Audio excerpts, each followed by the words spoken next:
Hello viewers, are you experiencing the call is not being disconnected problem in Android phone? Viewers, if I try to cut off phone call, it's not working. In this tutorial, I'll show you how to fix it.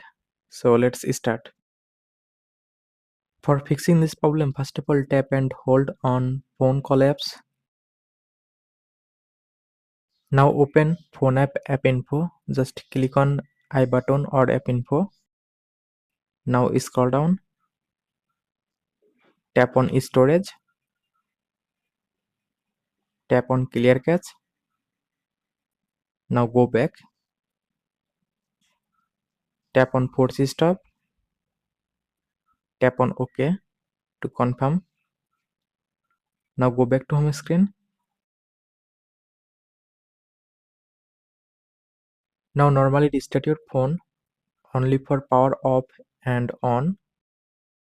After restart your phone, hopefully your problem will be solved successfully. So thanks for watching. Stay connected for more updates.